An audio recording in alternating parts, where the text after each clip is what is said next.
মুখ্যমন্ত্ৰী ডাঙৰীয়াই ইমানকে অসমখন আগুৱাই লৈ গৈ আছে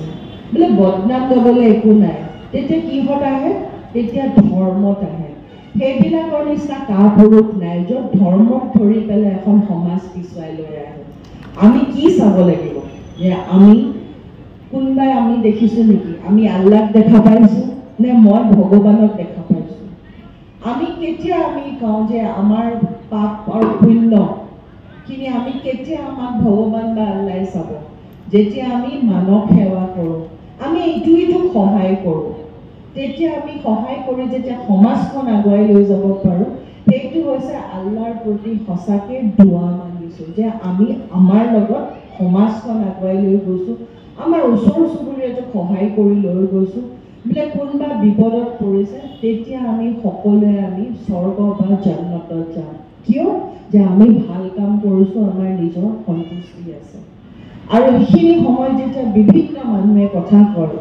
তেতিয়া আমি উত্তৰ দিব পাৰিব লাগে যে আমি ভাল কাম কৰিবৰ কাৰণে আমাক সুবিধা কোনে দিলে ভাল কাম কৰিব আমাৰ আগুৱাই যাবলৈ আমাক কোনে সুবিধা দিলে সেইটো কিন্তু আপোনালোকৰ নিজৰ বিবেকেদি বিবেচনা কৰিব লাগিব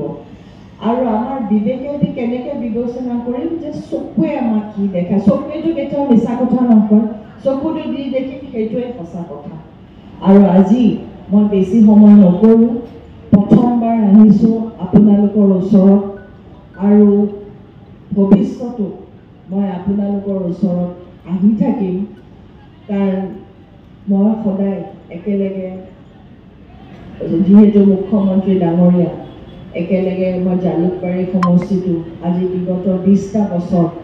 প্ৰত্যেক মহিলাৰ লগত প্ৰত্যেক গোটে গোটে সদায় খোজকাঢ়ি গৈ আহিছোঁ এইখন এখন মোৰ নতুন পৰিয়াল পাইছোঁ আপোনালোক সকলোৰে নতুন পৰিয়ালৰ মোৰ মানুহ সদস্য আশা কৰিছোঁ যে আপোনালোকৰ ওচৰৰ পৰা মৰমখিনি পাম আৰু যেতিয়া আহিম আৰু এটা কথাই কৈছোঁ যে আমাৰ ঘৰখন দৰ্জাখন 24 ঘণ্টা খোলা থাকে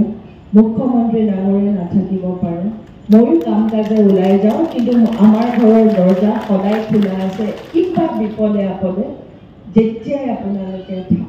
ভাবে যে আমি এই কথাটো অৱগত কৰাব লাগে M6 M8 মাৰ মিনিষ্টাৰ কোৱাৰ্টাৰ নাভাবাকে আপোনালোকে গুচি আহিব কোনো এপইণ্টমেণ্ট ল'ব নালাগে একো ল'ব নালাগে মই আজি আৰম্ভণি কৰিছোঁ আমি সদায় আপোনালোকৰ আশীৰ্বাদ আপোনালোকৰ দোৱা নহ'লে কিন্তু আমি আগবাঢ়িব নোৱাৰোঁ আৰু সেইখিনি কামনা কৰি মই মোৰ বক্তব্য সামৰিছোঁ ধন্যবাদ